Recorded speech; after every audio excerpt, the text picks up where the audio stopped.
Episode की starting में हमें दिखाया जाता है कि पैंथर डेमन गॉड ऑक्सरे को the death of collapsing technique को एक बैगनी कलर की रोशनी ने रोक लिया था और जिसके कारण पैंथर डेमन गॉड खुद ही में ब्लास्ट हो गया था। और हमें दिखाया जाता है लॉन्ग हाउचन पीछे मुड़ता है और ये बैंगनी कलर का अटैक करने वाला और कोई नहीं बल्कि हायू था। हायू तुरंत 57 डेमन गॉड ऑक्सरी की बॉडी के पास जाता है और जैसे उसका ताज उसके शरीर से बाहर निकलता है हायू से खा जाता है। और लॉन्ग हाउचन हायू की पावर को देखकर काफी ज्यादा शॉक था क्योंकि आज तक उसने ऐसा कभी नहीं देखा था कि the death of collapsing technique को किसी ने रोका हो। और यह एकदम ऐसा सीन हो गया कि बहुत ही भयानक आग लगी हो और उसमें एक छोटा सा पानी का बूंद गिरकर उस पूरे आग को बुझा दे। और गाइस यहाँ पर हुआ यह था कि जब 57 डेमन गॉड ऑक्सरे ने the death of collapsing technique को परफॉर्म किया और उसकी बॉडी से वो एनर्जी निकल रही थी तब हायू के उस बैगनी कलर की रोशनी ने उसके चारों तरफ जाकर घेरा बना दिया जिसके कारण उसकी बॉडी से उसकी एनर्जी निकल ही नहीं पाई और सारी एनर्जी उसकी बॉडी में समाकर वो खुद से ही ब्लास्ट हो जाता।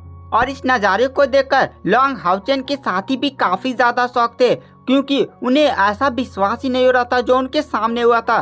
तभी लॉन्ग हाउचन हायू के पास जाता और कहता है सारे लोग फिर से हायू पर आकर बैठ जाओ, चलो अब इस महल में ढूंढा जाए आखिर इस 57 डेमन गॉड ऑक्सरे का डेमन पिलर है कहाँ, हम इसके डेमन पिलर को डिस्ट्रॉय करेंगे। और वहाँ पर लॉन्ग हाउचन की बात सुनकर लॉन्ग हाउचन के भी साथी काफी ज्यादा एक्साइटेड थे और वहाँ पर सबसे ज्यादा एक्साइटेड तो हायू था। हायू लॉन्ग हाउचन को जाकर चाटता है, उसके बाद लॉन्ग हाउचन फिर से महल में चला जाता है। थोड़ी देर इधर उधर ढूंढने के बाद उन लोगों को डेमन गॉड ऑक्सरे का डेमन पिलर मिल जाता है और जैसे उस कमरे में वो लोग इंटर करते हैं 2 लेवल 8 स्टेज 8 के डीमन उन लोग के पास आ जाते हैं और तुरंत उन लोग पर अटैक कर देते हैं। लॉन्ग हाउचन के इस समय स्पिरिचुअल एनर्जी काफी ज्यादा कम हो चुकी थी जिसके कारण लॉन्ग हाउचन को उससे लड़ने में प्रॉब्लम होती लेकिन लॉन्ग हाउचन अभी इतना ज्यादा कमजोर नहीं हुआ था कि वह उसे हरा ना सके। लॉन्ग हाउचन उनमें से एक पैंथर डीमन जो लेवल 8 के स्टेज 8 पर था उससे लड़ने लगता है और बाकी के लोग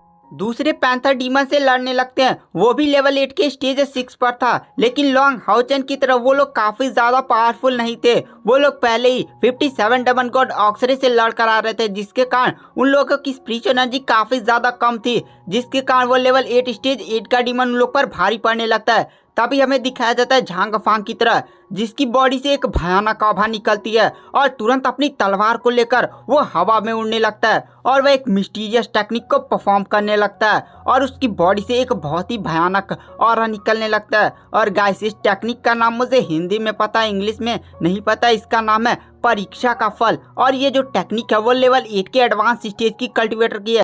तुरंत झांग फांग के सामने 3 तलवारें नाचने लगती हैं। झांग फांग तुरंत उस लेवल 8 के स्टेज 8 वाले डीमन पर अटैक कर देता है जिसके कारण एक हाथ उस डीमन का कट जाता है और जैसे उसका एक हाथ कटकर लॉन्ग हाउचन के सभी साथी उस डीमन पर अटैक कर उस डीमन का धड़ उसके सर से अलग कर देते हैं। और लॉन्ग हाउचन भी इधर उस लेवल 8 स्टेज 8 के डीमन को मार चुका था और वहाँ पर झांग फांग ने जब यह परीक्षा का फल नामक टेक्निक को परफॉर्म किया था तो उसकी बॉडी में से बहुत सारी स्पिरिचुअल एनर्जी खत्म हो गई थी जिसके कारण वह तुरंत जमीन पर गिरता और घुटनों के बल बैठ जाता है। तुरंत लेडी वांग युआन उसके पास पहुंचती है और लिलिन द्वारा दिए गए स्पिरिचुअल ब्रस्टिंग पिल को उसके मुंह में डाल देती है जिसके कारण झांग फांग की स्पिरिचुअल एनर्जी भी रिकवर हो जाती है। दरअसल झांग फांग जब से लॉन्ग हाउचन की टीम में ज्वाइन हुआ था तब से वो अपनी क्षमताओं को नहीं दिखा पाया था। दरअसल झांग फांग के पास काफी ज्यादा टैलेंट नहीं था, वह लॉन्ग हाउचन की टीम में सबसे ज्यादा कमजोर रहता था। लेकिन झांग फांग इनने यह टेक्निक बचा कर रखी थी। जब देखा उसने कि अब उसके साथी को उसकी जरूरत है तब उसने यह टेक्निक परफॉर्म की। झांग फांग यह नहीं चाहता था कि लॉन्ग हाउचन की टीम के लोग उसे लेडी वांग युआन का आशिक समझे जो उसके पीछे पीछे आ रहा है। वह भी इस टीम के लिए कुछ करना चाहता था जिसके लिए उसने यह टेक्निक सीखी थी लेकिन वह बार बार इस टेक्निक में फेल हो जा रहा था। लेकिन आज उसने यह बहुत ही मेहनत से टेक्निक परफॉर्म करी। लॉन्ग हाउचन झांग फांग के पास जाता है और उसे धन्यवाद बोलता है तो झांग फांग कहता है धन्यवाद किस बात का, हम सब एक टीम के मेंबर हैं। वहां पर लॉन्ग हाउचन फिर से हायू के साथ डेमन पिलर के पास पहुंचता है। हायू की तरफ देखकर कहता है हायू इस डेमन पिलर को डिस्ट्रॉय कर दो। और हायू तुरंत उस डेमन पिलर की तरफ देखता है और अपनी बॉडी से बहुत ही भयानक बैगनी कलर का ऑरा निकालने लगता है और उसका ऑरा बहुत ही खतरनाक होते जा रहा था। लॉन्ग हाउचेन के माथे पर जो हायू का निशान था वो चमकने लगता है और लॉन्ग हाउचेन की बॉडी से बहुत ही तेज बैगनी कलर का ऑरा निकलने लगता है। लॉन्ग हाउचेन की बॉडी से इतना ज्यादा ऑरा निकलते हुए देखकर सारे लोग काफी ज्यादा शॉक थे और हायू की बॉडी से तो ऑरा जो निकल रहा था वो कहा नहीं जा सकता। उसके बाद हायू तुरंत लॉन्ग हाउचेन की तरफ देखता है। लॉन्ग हाउचेन कहता है, क्या तुम्हारे कहने का मतलब है मैं इस डेमन पिलर को डिस्ट्रॉय करूं? तो हायू हमेशा रिलाता है। तो लॉन्ग हाउचेन कहता पर मेरे पास वो क्षमता कहाँ है? तो हायू कहता है आप जाओ। उसके बाद वहाँ पर लॉन्ग हाउचेन कहता ठीक है और तुरंत अपने स्वॉर्ड ऑफ नेचर को समन कर लेता है। भी अचानक से लॉन्ग हाउचेन के माथे पर जो हायू का निशान था वो और तेज चमकने लगता है। लॉन्ग हाउचेन की बॉडी से जो ऑरा ब्लू कलर का निकल रहा था उसके साथ एक गोल्डन कलर का ऑरा निकलने लगता है और ये दोनों का मिक्सचर इतना ज्यादा भयानक हो जाता है कि लॉन्ग हाउचेन को अपनी बॉडी में इतना ज्यादा ताकत महसूस होने लगता है जैसे वह किसी भी चीज को बहुत ही आसानी से तोड़ सकता है। लॉन्ग हाउचेन को अपनी बॉडी पर से कंट्रोल जाने लगता है। वह इतना ज्यादा उसकी आंखें एकदम गोल्डन कलर की हो गई थी और वहां पर डेमन पिलर तुरंत कांपने लगता है। डेमन पिलर तुरंत अपने बाकी डेमन पिलर के पास सिग्नल पहुंचाने लगता है। डेमन पिलर पूरा हिलने लगता है। लॉन्ग हाउचेन की जो स्वॉर्ड ऑफ नेचर थी वो पहले एकदम लाइट कलर की रोशनी छोड़ती थी लेकिन उसमें से भी बैगनी कलर का ऑरा निकलने लगता है और लॉन्ग हाउचेन को अब अपनी बॉडी पर कोई भी कंट्रोल नहीं होता। लॉन्ग हाउचेन को ऐसा लग रहा था कि जैसे उसके अंदर पूरे संसार की ताकत आ गई है। लॉन्ग हाउचेन अपना स्वॉर्ड ऑफ नेचर उठाता है और डेमन पिलर पर एक अटैक मार देता है। डेमन पिलर तुरंत कांपना बंद कर देता है और एक जगह स्थिर हो जाता है।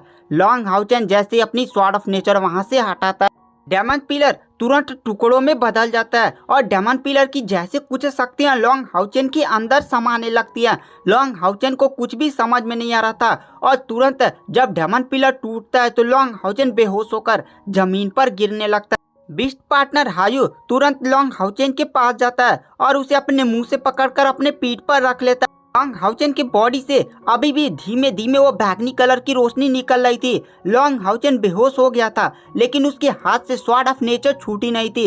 वो स्वॉर्ड ऑफ नेचर को अभी भी जकड़े हुए था और तुरंत कायर और सारे लोग भी हायू की पीठ पर बैठ जाते हैं। कायर तुरंत लॉन्ग हाउचेन के पास जाती है लेकिन लिटिल लाइट जो हायू का सिर था वह कायर को इशारे से लॉन्ग हाउचेन से दूर हटने के लिए कहता है और इशारे में कहता है कि वह उसे छुए ना। लॉन्ग हाउचेन को अभी बॉडी से बैगनी पैनी कलर का ऑरा निकल रहा था। लॉन्ग हाउचेन अभी बेहोश था।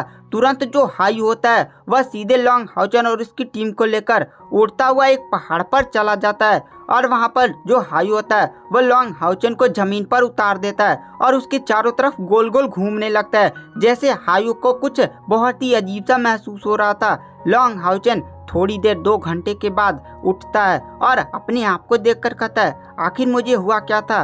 लॉन्ग हाउचेन की स्पिरिचुअल एनर्जी भी नहीं बढ़ी थी लेकिन उसे उस समय ऐसा लग रहा था कि जैसे दुनिया की सारी ताकतें उसके अंदर ही समा गई।